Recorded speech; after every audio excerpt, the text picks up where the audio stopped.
दिल्ली से एक और खबर देखिए। दिल्ली में कत्ल की एक सनसनीखेज वारदात हुई है। वारदात मंगोलपुरी इलाके की है और हिंदू महिला की हत्या करके उसके शव को कब्रिस्तान में दफना दिया गया। पुलिस ने कब्र खोदकर महिला का शव बाहर निकाला है और 54 साल की इस महिला का नाम मीना बताया जा रहा है। हत्या के तीनों आरोपी मुस्लिम हैं और 2 जनवरी से मीना लापता थी। मंगोलपुरी थाने में उसकी मिसिंग रिपोर्ट दर्ज करवाई गई थी। तीनों आरोपियों को पुलिस ने गिरफ्तार कर लिया है और पुलिस के मुताबिक 2 मुख्य आरोपी और महिला एक दूसरे को जानते थे। अब महिला की गुमशुदगी रिपोर्ट दर्ज कराने परिवार थाने पहुंचा था तो दोनों आरोपी भी उनके साथ थे।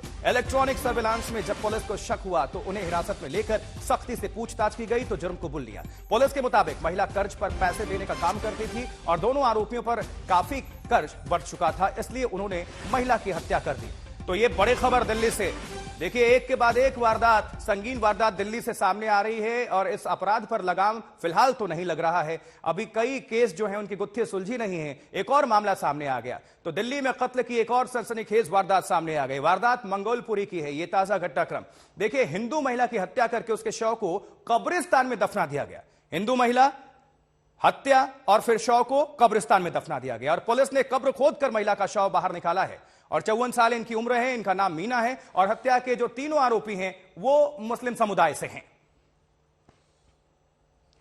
और इस बाबत पीड़िता की जो बेटी है, क्या कुछ कहना है उस परिवार का, आपको हम सुनवा देते हैं जरा। एक हिंदू महिला की हत्या की गई और फिर उसे कब्रिस्तान में दफना दिया गया। हमारे साथ बात करने के लिए परिवार के सदस्य हैं। क्या है ये पूरा मामला तो हमें भी नहीं पता चला इन लोगों ने क्यों किया ऐसा। थोड़ी बहुत अगर पैसे वैसे की बात थी, मांग लेते पैसे मासी से। मासी तो वैसे भी ब्याज पे काम, माइक्रो फाइनेंस का काम करती थी। अब बात ये नहीं है कि कब्रिस्तान में दफना दिया या हिंदू महिला है। देखो, ये रिलीजन की है, इन सब की बातें नहीं है। बात ये है कि बिना किसी अथॉरिटी चेक के तुम किसी भी डेड बॉडी को कहीं भी लेके जाके उसको दफना रहे हो या आग लगा रहे हो, कुछ भी कर रहे हो, कोई चेक करने वाला नहीं है। वहां पे चेक होना चाहिए ना।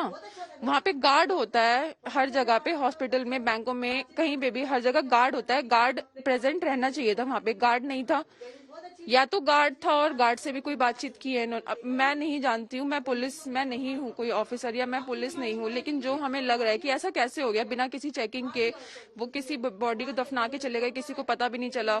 10 दिन के बाद वो लोग खुद एक्सेप्ट कर रहे हैं तब हमें पता चला है, वरना कोई वो बात ही नहीं खुलती। तो ये बताएं कि शक कैसे हुआ, कब गायब हुई वो? 2 तारीख से उनका फोन नहीं लग रहा था। फिर हम 3 तारीख को हमने रिपोर्ट करवाया पुलिस स्टेशन में। फिर जब उसके बाद पुलिस ने क्या किया? पुलिस ने फिर चेक करना शुरू किया। पुलिस तो चेक कर ही रही थी। फिर उसके बाद सबसे बातचीत की, पता चला कौन कौन हो सकता है, कहाँ कहाँ कैमरे वैमरे जब हम लोगों ने चेक करवाए तो पता चला कि एक पर्सन से वो मिले थे। फोन आया था, बच्चों के सामने ही फोन आया था उस पर्टिकुलर पर्सन का। क्या नाम था उसका? उसका नाम मोबिन था, शायद उसी का फोन आया था। उसके बाद क्या हुआ? फिर पुलिस कैसे पहुंची कब्रिस्तान तक? ये सब मुझे नहीं पता है, ये नहीं, मैं नहीं जानती। तो आपकी मासी लगती थी? हाँ जी। क्या उनका बिजनेस क्या था? उनका बिजनेस था कि लोगों को, जिससे किसी को जरूरत है, मुझे जरूरत है, मुझे कुछ पैसे चाहिए तो मुझे थोड़े इंटरेस्ट पे पैसे दे दिए। तो हाँ। इन लोगों को भी दे रखा था? इनको भी दे रखा था। 3 आरोपी बताए जा रहे हैं। हाँ जी, इनको भी दे रखा था। इनके जान पे जान से शायद और लोगों को भी दे रखा है। तो ऐसे ही काम था। घटनाक्रम पर और ज्यादा जानकारी के लिए सीधा रुख करते अपने सहयोगी का, और वो वहां पर मौजूद है हिमांशु मिश्रा, हमारे रिपोर्टर, जहां से ये शव निकाला गया है। हिमांशु, आपसे जानना चाहेंगे किस तरह से ये मामला प्रकाश में आया, पुलिस ने अब तक क्या कार्रवाई की है, क्योंकि ये अपने आप में सनसनीखेज वारदात है और इससे जुड़ी हुई हर एक खबर, अपडेट आप बताएं। देखिए, इस वक्त आशुतोष में मौजूद हूं नांगलोई के उसी कब्रिस्तान पर जहां पर जब आरोपियों को पुलिस ने पकड़ा, मोबिन, रेहान और नवीन, तो वो यहां तक खुद पुलिस की टीम को लेकर पहुंचे। आप ये देखिए, यहीं से कब्र, ये नांगलोई का कब्रिस्तान है, यही कब्र को खोदा गया आरोपियों की मौजूदगी में और यहां से पुलिस ने वो बॉडी निकाली और उसके बाद उसे अब ले जाके हॉस्पिटल में रखवा दिया गया है, जहां पर उसका पोस्टमार्टम, ताकि पोस्टमार्टम के जरिए ये पता लगाया जा सके कि कत्ल किस तरीके से किया गया। पुलिस ने इस मामले में दरअसल 2 जनवरी को जब महिला गायब होती है, संदिग्ध परिस्थितियों में अचानक से वो गायब होती है, उनका मोबाइल फोन बंद हो जाता है। इसके बाद परिवार वालों ने मंगोलपुरी थाने में शिकायत दी। मंगोलपुरी थाने की पुलिस ने इस पूरे मामले की जब जांच शुरू की तो कॉल डिटेल और टेक्निकल सर्विलांस के आधार पर पुलिस को मोबिन के बारे में जानकारी मिला। दरअसल ये महिला जो थी ये रेहड़ी पटरी वालों को छोटे मोटे अमाउंट दिया करती थी, किस्तों पर ब्याज में, और किस्तों पे वो पैसे वापस लेती थी। ये जो आरोपी है बताया जा रहा है कि इनके कोई नाई का काम करता है, कोई किसी ठेला लगाता है, इस तरीके के ये काम करते हैं। तो इन्होंने भी पैसे ले रखे थे, इनके जानकारों को भी इन्होंने दिला रखे थे। अब ये आगे और पैसे की मांग कर रहे थे, लेकिन जो महिला है उन्होंने कहा कि पहले जब पिछले पैसे मिल जाएंगे उसके बाद ही आगे का मिलेगा।